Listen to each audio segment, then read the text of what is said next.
Video 9 of the master course Quantum Chemistry of Molecular Electromagnetic Properties. The topic of this lecture is the elimination of the small component. We ended the last lecture with the time-dependent Dirac equation for one electron in the presence of external electromagnetic fields represented by the vector potential and the scalar potential. Now, of course, we could continue with the Dirac equation and use perturbation theory and derive expression for the molecular properties based on the Dirac equation. But that's not the purpose of our course here. We want to stay with a non-relativistic treatment, but we need to operators for the interaction of the electronic spin with the electromagnetic fields. In the first step now, let's assume that the external magnetic fields and electric fields are time independent, so that the scalar and vector potential are also time independent. They only depend on the position in space. Therefore, everything here in the parentheses, the Hamiltonian in the Dirac equation, is therefore independent of time, and we can do the normal separation of variables by writing the wave function, the time-dependent wave function, as a product of a time-independent wave function and a time-dependent phase factor. The separation of variable is exactly the same as in the case of the non-relativistic Schrodinger equation, which we had treated in the first section of this chapter 2. The phase factor has therefore this form here, where E is the energy of the system. This gives us then the time-independent Dirac equation, and here again I have written it in terms of two sets of two equations by splitting the four-component wave function up in the two-component large wave function and the two-component small component. Contrary to the non-relativistic time-independent Schrodinger equation, this equation, at least these two sets of equations, are not eigenvalue equations, because we have here the kinetic energy operator acting on the small component, and on the right-hand side we have the energy, the sum of the energy, the scalar potential, and the rest mass energy multiplying the large component, and correspondingly vice versa in the second set of equations, where we have the kinetic energy operator acting on the large component, and on the right hand side we have standing the small component. As we discussed before, these are two sets of two equations each, which are coupled all together. However, what we can do is we can use the second equation here, this one. We could use the second equation and rewrite it in the form so that it is actually an equation for the small component expressed in terms of the large component by just dividing with this parenthesis on both sides. Now, the first set of equations up here, combined with this rewritten set of equations, they're together, again, four equations. They still are the time-independent Dirac equation. It's just that we have sort of rewritten this equation, or written this equation in a slightly different form. But now we can insert here the expression for the small component up here in the first equation, which gives us down here this a bit longer equation.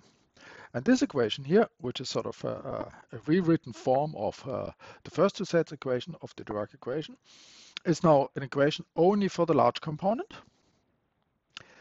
And these two sets, these two equations, together with these two equations, which are the expression for the small component, still are basically the time-independent Dirac equation, just written in a different equation, or split up in a different equation, where we have one equation which we have to solve for the large component.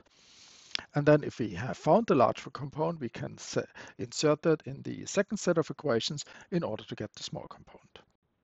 However, that is not what we want to do here, because what we want to do is we want to come to the Schrodinger equation plus some extra terms. Can rewrite this denominator here, which had the relativistic energy, the scalar potential, and the rest mass energy.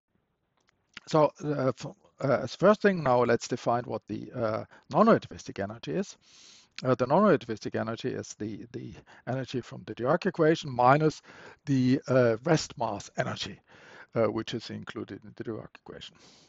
And therefore, doing that, we can write that instead with the non-relativistic energy, which means we have the non-relativistic energy plus twice the rest mass energy plus the potential from the scalar potential.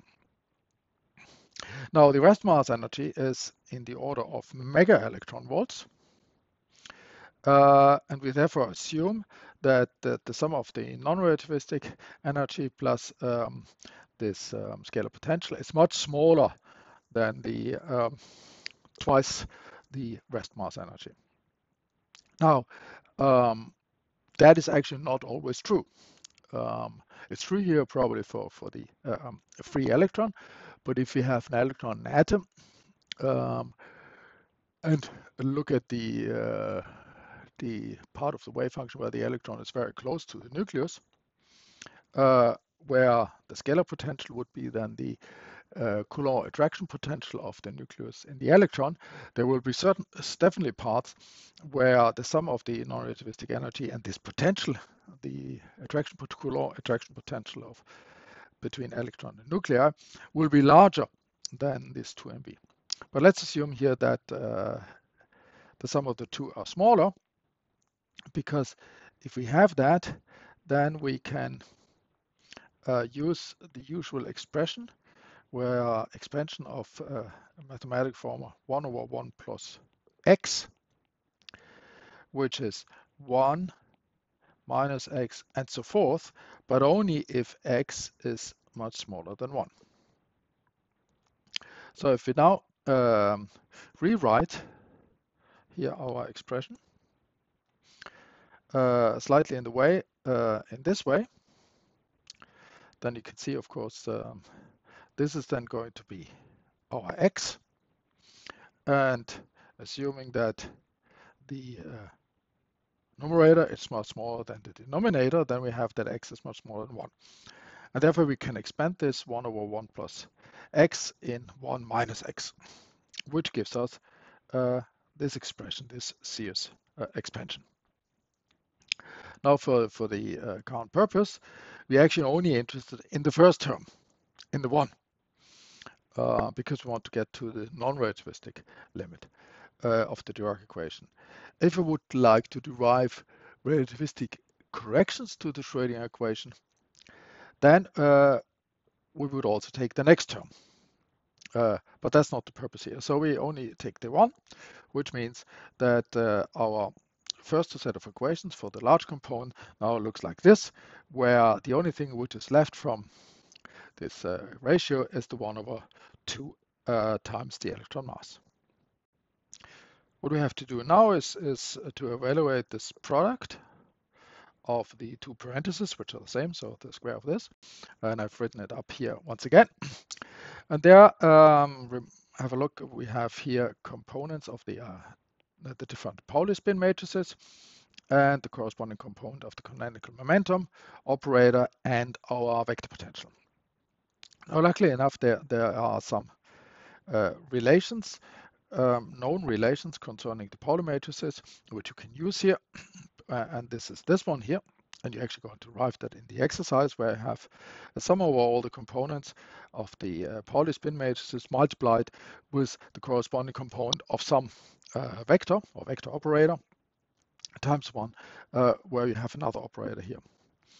And one could show that this gives exactly this one, gives the scalar product of the two vector operators, and then the term with a component of the Pauli spin matrix and the vector product of the two vector operators.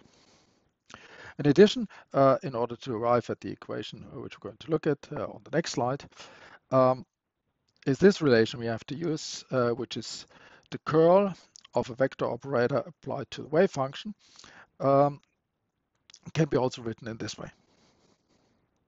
And again, that's an expression which you asked to derive in one of the exercises. Now applying both this one up here and applying this one, then in order to evaluate this term here, we arrive at the so-called non-relativistic Schrodinger-Pauli equation, which is a two-component equation because we still have our large component here, which has two components. And we have the Pauli spin matrices there, which are also 2x2 matrices. But otherwise, we have the normal classical non-relativistic kinetic energy operator, and here in the presence of electromagnetic fields consisting of the canonical momentum operator plus the vector potential.